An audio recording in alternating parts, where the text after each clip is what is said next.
오늘 본문 16절을 보면 굉장히 도전적인 문장이 등장합니다. 내 사랑하는 형제들아 속지 말라라고. 요즘처럼 사기꾼이 많은 그러한 세상이 아니었을 텐데 왜 이러한 험한 말이 우리 성경에 기록되어 있을까요? 야고보서가 쓰여진 이 시기는 주 100년경입니다. 이 시기는 기독교 역사상 핍박이 이미 시작된 그러한 시기입니다. 기독교 박해는 크게 두 가지로 나눌 수가 있습니다. 한 가지는 이 육체적인 고통을 수반한 그러한 박해였습니다. 히브리서 11장에 기록되어진 것처럼 희롱, 채찍질, 결박, 옥에 갇히는 것을 비롯해서 돌로 치는 것, 톱으로 켜는 것, 칼에 죽임을 당하는 것, 양과 염소의 가죽을 입고 유리하며 궁핍과 환난과 학대를 받고 광야, 산중, 아멸, 토굴에서 유리하는 것, 이러한 것이 포함이 됩니다. 기독교인들은 이러한 육체적인 그러한 고난에 대해서 믿음으로 잘 견디어내는 그러한 신앙적인 삶을 살아왔습니다. 그런데 기독교인들을 참으로 어렵게 만드는 다른 종류의 그러한 시험이 있었습니다. 그것은 바로 정신적인 것이었습니다. 다시 말해 하나님이나 성경이나 교회의 본질에 대한 회의를 가져오는 그러한 유혹이라는 박해이었습니다. 오늘 본문에 나오는 이 그리스도인들도 이 육체적인 핍박은 잘 견딜 수가 있었습니다. 그러나 중요한 것은 여러 가지 정신적이고도 하나님 자신에 대한 그런 회의를 불러일으키는 이 시험들은 성도들로 하여금 많은 방황과 갈등을 가져오게 하였습니다. 일반 교회 역사를 보아도요, 교회는 외부적인 고통과 어려움에 대해서는요, 믿음으로 잘 견디었고 또 교회는 큰 부흥을 가져오게 되었습니다. 그래서 핍박은 교회를 성장케 하는 중요한 요소라고 말을 하곤 합니다. 그러나 이 성도들의 마음속에 밀려오는 하나님에 대한 회의, 목회자나 교우들에 대한 불신, 비전과 사명의 흔들림, 교회 존재 여부에 대한 그러한 회의가 올 때 교회는 걷잡을 수 없는 그러한 파괴를 경험할 수밖에 없습니다. 오늘 야고보는 이러한 믿음의 형제들을 보면서 안타까움을 감출 수가 없습니다. 왜냐하면 믿음의 형제들 가운데 갈등을 느끼면서 힘들어하고 있는 그러한 자들을 보고 있기 때문입니다. 그들이 힘들어하고 어려워하고 있는 그러한 이유가 무엇입니까? 그 이유는 바로 16절에 나타나 있습니다. 바로 형제들이 속고 있기 때문입니다. 형제들이 누군가에 속고 있기 때문에 그들은 혼란스러워하고 방황하고 있습니다. 제대로 알고 있지 못하기 때문에 그들은 엉뚱한 방향에서 삶을 추구하고 있습니다. 그러하다 보니 이들은요, 어려움을 호소할 수밖에 없다라는 그러한 점을 발견했기에 야고보는 외치고 있습니다. 내 사랑하는 형제들아 속지 말라. 사람들은 종종 사탄과 또한 악한 사람들에게 속고 삽니다. 속임을 당한 사람들은 그 삶이 굉장히 혼란스러워지고 제대로 된 그러한 인생을 살 수가 없습니다. 여러분, 한번 우리 주변에 아니면 여러분 자신 혹시 사기당한 그러한 사람들을 생각해 보십시오. 여러분, 속임수하면 대표적으로 떠오르는 그러한 사람이 누구입니까? 제가 하나, 둘, 셋 하면 여러분들이 답하시는 것입니다. 하나, 둘, 셋! 야곱 맞습니다. 여러분, 야곱입니다. 야곱은 속이고 속는 그러한 인생이었습니다. 그는 눈먼 아버지를 속였습니다. 아버지, 저는 에서입니다. 하나님이 순적하게 만나게 하셔서 이렇게 속히 짐승을 잡았습니다. 아버지를 속였던 야곱에게 다가온 그러한 결과는 무엇입니까? 형 에서와 다투게 되었습니다. 사랑하는 부모님과 헤어지게 되었습니다. 그리고 낯선 곳으로의 방황이었습니다. 그런데 이렇게 눈먼 아버지를 속였던 야곱은 눈을 뜨고 자기 아들들에게 속임을 당합니다. 야곱의 아들들은 아버지 야곱이 그렇게 사랑하는 그러한 요셉을 애굽에 팔아먹고는 아버지에게 아주 능청스럽게 말합니다. 아버지, 길가에서 짐승에게 먹혀 죽은 자의 채색 옷을 주워왔습니다. 혹시 이 옷이 당신의 아들 요셉의 것이 아닙니까? 아들의 옷을 확인한 야곱은 통곡을 합니다. 드디어 자식이 죽은 것으로 알게 된 야곱은 한탄과 눈물의 세월을 지내게 되었습니다. 속은 자는 어리석게 속았기 때문에 힘든 삶을 살 수밖에 없었습니다. 오늘 본문에 나타난 초대교회 성도들 역시 주변에 속이는 자들에 의해서 여러 가지 속는 일이 생겼습니다. 사랑하는 형제들이 속이는 자들에 의해 속다 보니 그들의 마음은 불편함이 생겼습니다. 이들은 지금 하나님에 대하여 실망하거나 회의하게 되었습니다. 현재 자신들이 처한 처지를 비관하고 좌절하게 되었습니다. 여러분, 혹시 우리들도 악한 자들의 속임수에 의해 넘어감으로 우리 성도들이 있어야 하는 그런 본질적인 위치에서 혹시나 벗어나 있지는 않습니까? 먼저는 우리의 어리석음, 악한 자의 속임수에 넘어간 우리 자신의 약점을 돌아보아야만 합니다. 또한 이제는요, 우리들이 어떻게 해야 하는지를 찾아야만 합니다.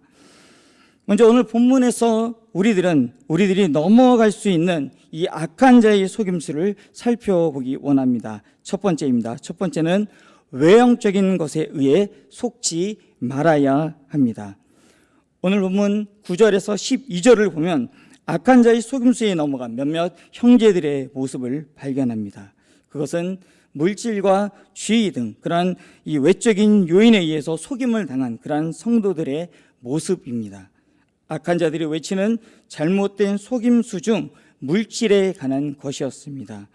먼저 세상 만물의 근본에 관한 문제입니다. 예수님을 시험하는 마귀는 만물의 소유권이 마치 자기에게 있는 양 말합니다. 사단은 자기 말만 들으면 예수님께 이 모든 것을 주겠다라고 말합니다.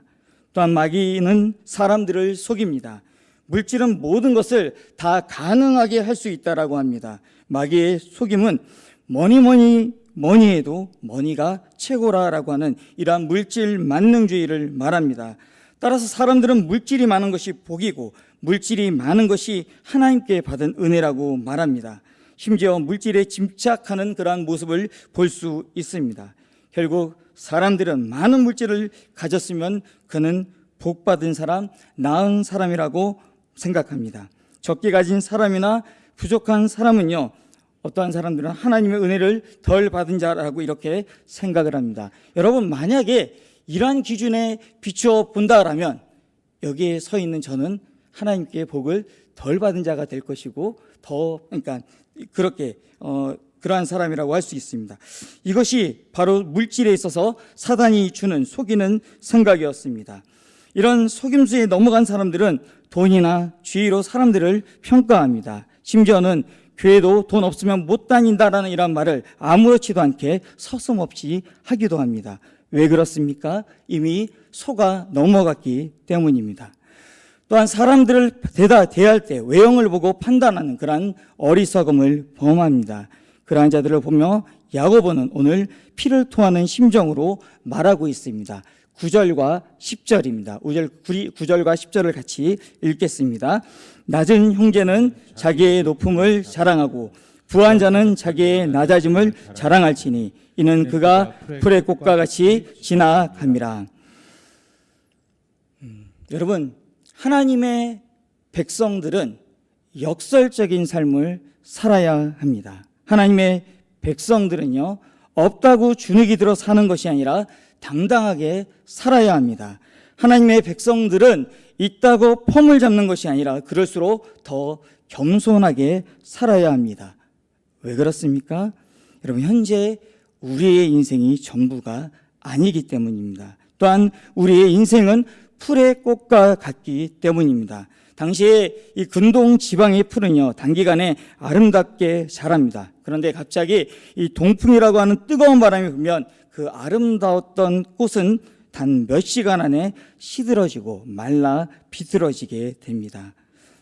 이러한 원리를요, 성경 전반에서 강조하고 있습니다. 인생은 풀의 꽃과 같고 안개와 같다라고 말합니다. 여러분, 세상 사람들은요, 있으면 교만하고 없으면 주눅이 듭니다. 이것이 보편적인 세상의 원리이고 불신자들의 삶의 기본적인 생각입니다. 그러나 우리 성도들의 삶은 분명히 달라야 합니다. 속임을 당하지 않는 성도들의 자세는 분명히 달라야 합니다. 그 다름이란, 여러분, 이러한 외부적인 요인에 의하여 흔들리지 않는 것입니다. 다시 한번 강조합니다. 그 다름이란 이런 외부적인 요인에 의하여 흔들리지 않는 것입니다. 현재 나의 처지가 어떠하든 간에 하나님이 인정하시는 나의 모습 자체를 보는 것입니다. 여러분, 우리는 어떠한 존재입니까? 우리는 누구입니까? 우리는 이러한 예로 하박국 선지자의 모습에서 볼 수 있습니다. 하박국 선지자의 현실은요, 참으로 가련합니다. 무화과나무가 무성하지 못합니다. 포도나무에 열매가 없습니다. 감람나무에 수출이 없습니다. 밭에 식물이 없습니다. 그런데 그것에 대해서 또 우리의 양이 없습니다. 양만 없습니까? 외양간에는 소도 없습니다. 말 그대로 아무것도 가진 것이 없습니다. 더 이상 이제는 잃을 것이 없습니다. 이러한 하박국의 선지자의 모습을 보고 사람들은 비난합니다.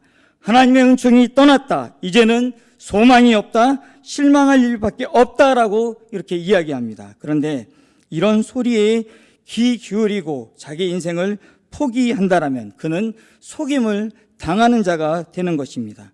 그러나 속지 않은 사람 하박국은요, 무엇이라고 고백합니까? 무엇이라고 외칩니까? 나는 여호와를 인하여 즐거워하며 나의 구원의 하나님을 인하여 기뻐하리라 라고 이렇게 외치고 있습니다. 여러분, 바로 이것입니다. 현재 나의 처지와 형편, 신세와 위치가 중요한 것이 아닙니다. 하나님의 시간표 안에서 내가 어떠한 위치에 있는가를 발견하는 것, 이것이 중요한 것입니다. 이것이 속지 않는 지름길입니다. 여러분, 현재 나의 위치로 인하여서 실망하지 않기 원합니다. 그렇다고 나의 처지를 보고 교만하지도 마십시오. 나의 위치와 상관없이 하나님은요, 이미 여기 있는 저와 여러분을 존귀한 자로, 복의 근원으로, 행복한 자로, 왕같은 제사장으로 세워주셨습니다. 우리는 하나님의 시간표에 의해서 살아가는 그러한 존귀한 하나님의 사람입니다. 코로나19로 인해 많은 이들이 힘든 가운데 있습니다. 여러분, 이러할 때 마귀는요, 우리에게 이렇게 속삭일 수가 있습니다. 아니, 하나님이 너희들과 함께 있다라며, 함께 하신다라는데 이러한 어려움이 겪을 수 있니라고, 전능하신 하나님이시라면서 코로나19 한 방에 해결할 수 없니? 온라인으로 예배 드리니까 너희들 너무 편하지? 현장으로 갈 필요가 있겠어? 무슨 함께 모여서 교제야, 교제는 나 혼자 살기도 바쁜데. 여러분, 이러한 하나님에 대한 회의를 가지게 하는 그런 질문들로 여전히 우리를 속이고 있지는 않습니까? 그런데요, 여러분, 저는요, 이러한 환경 속에서도요, 오히려 감사하는 우리 화평의 성도님들을 만날 수가 있었습니다. 목사님, 이래서 감사하고 이래서 감사하고, 그 감사가 너무나도 많아서 제가 일일이 다 열거하기가 힘들 정도입니다. 환경이 지배되지 않고 주변에 이목에 좌지우지 말고 여러분, 현실에 매이지 않는 저와 여러분이 되기를 원합니다. 어떠한 환경과 상황 속에서도 당당히 하나님의 자녀로 온전히 살아가는 귀하고도 복된 우리 화평 공동체원들 되기를 간절히 기원합니다. 두 번째로, 내 속에서 끓어오르는 그러한 욕심에 의해 속지 말아야 합니다. 우리 한번 띄워주시겠습니까? 두 번째입니다. 내 속에서 끓어오르는 욕심에 의해 속지 말아야 합니다. 14절과 15절을 보면요, 오직 각 사람이 시험을 받은 것은 자기의 욕심에 끌려 미혹됨이니 욕심이 잉태한즉 죄를 낳고 죄가 장성한즉 사망을 낳느니라 라고 말씀합니다.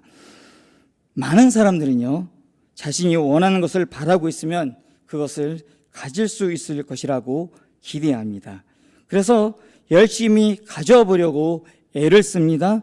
내 것이라고 생각하면 움켜쥐려고 하고요, 남의 손에 있는 것이라면 빼앗아서라도 가지려고 합니다. 그런데 여러분, 성경이 우리에게 말하고 있는 중요한 원리가 있습니다.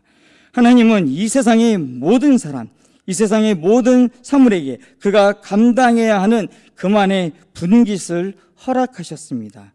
그런데 그 이상의 것을 마음에 가지고 있으면 그것은 욕심이라고 말합니다. 야고보서의 서신을 받고 있는 사람들 중에는 자신의 욕심에 끌려다니는 그러한 사람들이 있었습니다. 그 욕심은 자신의 속에서 솟구치는 욕망이었습니다. 또한 주변 사람들과 주변의 환경들이 부추겨서 만들어준 그러한 욕망이었습니다. 그 욕심을 따라가다가 죄를 짓게 되고, 그리고 결국에는 사망이라고 하는 그러한 악한 자리에 빠져드는 그러한 인생들이 참으로 많습니다. 이들은 속은 자입니다. 악한 자들은 우리들에게 사망이라고 하는 그러한 결과는 보여주지 않습니다. 단지 욕망이라고 하는 그러한 장미꽃만을 보여줍니다. 사람들은 바로 이러한 사실에 속임을 당합니다. 요한일서에서는요, 육신의 정욕, 안목의 정욕, 이생의 자랑이 우리를 휘감고 있지만 이 모든 것들은 다 지나가는 것이라고 말하고 있습니다. 그럼에도 불구하고 사람들은요, 이 육신의 것들을 최고라고 생각하며 쫓아갑니다. 이러한 것들로 우리 속을 채우려고 무진장 애를 쓰고 있습니다. 이것이 바로 악한 자들에 의해 속은 자의 모습입니다. 여러분, 우리를 사망으로 이끄는 이 욕심을 따라가지 않기 원합니다. 자식에 대한 욕심을 버리십시오. 남편에 대한, 아내에 대한 욕심을 버리십시오. 물질에 대한 욕심, 명예에 대한 욕심, 자존심에 대한 욕심도 다 내려놓으시기를 바랍니다. 만약 지금도 여러분들이 그것을 붙잡고 있다라면 여전히 속고 있는 것입니다. 내 속에서 끓어오르는 억누를 수 없는 욕심, 죄와 사망으로 발전할 수밖에 없는 그 속이는 것들에게서 자유할 수 있는 저와 여러분 되기를 간절히 기원합니다. 마지막으로 각양 좋은 것, 온전한 것들이 아버지에게서만 온다라는 사실을 믿으시기 바랍니다. 세상 악한 자들은 여러분, 우리의 지금 형편과 처지를 보면서 말합니다.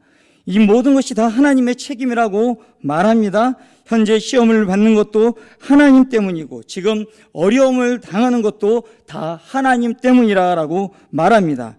그런데 이러한 말들이 바로 우리를 속이는 말입니다. 악한 자들은 그럴듯하게 말을 바꾸기도 합니다. 덧붙이기도 하고 빼기도 합니다. 하나님에 대하여 이상한 말들을 함으로써 여러분, 하나님에 대하여 의심하게 하고 실망하게 합니다. 그러나 오늘 본문 17절은 우리에게 강력하게 말하고 있습니다. 우리 17절을 함께 읽도록 하겠습니다. 온갖 좋은 은사와 온전한 선물이 다 위로부터 빛들의 아버지께로부터 내려오나니 그는 변함도 없으시고 회전하는 그림자도 없으시니라. 아멘. 하나님은 여러분, 우리에게 좋은 것을 주시되 가장 좋은 것을 가장 적당한 적합한 시기에 주십니다. 다시 한번 강조하겠습니다. 하나님은 저와 여러분에게 주시되 가장 좋은 것을 가장 적당한 적합한 시기에 주십니다. 아브라함이 이삭을 하나님께 바칩니다. 하나님은 가만히 계십니다. 그러나 아브라함이 이삭을 죽이려고 칼을 들이대는 순간 급하게 버리십니다. 아브라함아, 아브라함아, 내 아들에게 손을 대지 말라. 그리고 주신 것이 바로 숫양입니다. 그곳의 이름이 여호와 이레입니다. 하나님이 준비하고 계십니다. 하나님께서 알아서 가장 적당한 때에 그 일을 이루십니다. 여러분, 또한 우리들은 이러한 고백을 하지 않습니까? 어떠한 일들이 다 지나고 나서 여러분 이러한 고백을 종종 하지 않으셨습니까? 어쩌면 그렇게 정확하게 하나님께서 그 일을 이루어 주셨는지요. 하나님 아버지 감사합니다 라는 이러한 고백을 저와 여러분 그렇게 하고 있지 않습니까? 우리 하나님은 가장 좋은 것을 가장 적당한 때에 주시는 분이십니다. 또한 본문에 보면 온전한 선물을 주시는 하나님이십니다. 하나님은 설 익은 것을 주시는 분이 아닙니다. 완전한 것, 100% 잘 익은 것을 주시는 분이십니다. 또한 17절을 보면 하나님은 변함도 없으시고 회전하는 그림자도 없으시다라고 말씀하고 있습니다. 회전하는 그림자도 없으시다라는 말은 하나님의 자존에 관한 그러한 말씀입니다. 하나님은 결코 누구에 의하여 영향을 받으시는 분이 아니십니다. 하나님은 절대 전지, 절대 전능, 절대 영원한 의지대로 당신께서 원하시는 바를 이루시는 분이십니다. 하나님은 우리 성도들에게 가지고 계시는 그러한 뜻이 있는데 이것을 우리는 섭리라고 말합니다. 하나님의 섭리는요, 태초 전부터 세워지는 것입니다. 그 섭리는 하나님의 절대적인 시간표에 의해 절대적인 주권으로 움직여지고 있습니다. 그리고 그 섭리의 범위는 이 세상의 모든 것을 포함하고 있습니다. 그러하기에 이 세상의 모든 것은 또한 우리 개개인에게 일어나는 모든 일들은 하나님이 허락하시지 않는 이상 결코 일어날 수가 없습니다. 여기 있는 저와 여러분은 바로 하나님의 이 시간표에 의해 꽉 붙들려 있는 사람인 줄 믿습니다. 온 세상은 하나님의 뜻대로 하나님의 선하신 방법으로 우리에게 이루어집니다. 온 세상은 하나님의 뜻대로 하나님의 선하신 방법으로 우리에게 이루어집니다. 여러분, 이 사실을 믿으십니까? 이 사실을 믿으신다라면요, 우리는요, 우리에게 일어나는 어떠한 일들에 대해서 쉽게 절망하거나 결코 좌절하지 않습니다. 쉽게 일회일비하지 않습니다. 이 사실을 믿고 살아가는 이것이 바로 하나님의 백성들이 이루어야 하는 그러한 삶의 방식입니다. 이제 말씀을 마치려 합니다. 여러분, 하나님은 우리의 삶의 중심에 계십니다. 하나님께서 바로 그 일을 이루고 계십니다. 그런데 악한 자들은 자꾸 우리를 속이려 하고 우리는 때론 그들의 속임수에 넘어갑니다. 다시 한번 말씀드립니다. 외형적인 것들에, 우리 눈에 보이는 것들에 속지 않는 저와 여러분 되기 원합니다. 내 속에서 끓어오르는 욕심에 속지 않는 저와 여러분 되기 원합니다. 가장 좋은 것들과 온전한 것들이 하늘의 아버지로부터 온다라는 사실을 믿고 잊지 않고 하나님 아버지만을 바라보며 나아가는 저와 여러분 되기를 원합니다. 여러분, 이 세상에 모든 것을 다 소유하여도 우리에게 주님이 없다라면 우리는 모든 것을 다 잃어버린 것입니다. 그러나 이 세상의 모든 것을 다 잃어버려도 주님만 저와 여러분에게 있다라면 우리는 모든 것을 다 소유한 사람이라는 이 사실을 잊지 않기 원합니다. 우리에게 가장 좋은 것과 온전한 것들을 공급해 주시는 그 주님 한 분만으로 만족하면서 살아가는 저와 여러분 되기를 간절히 기원합니다.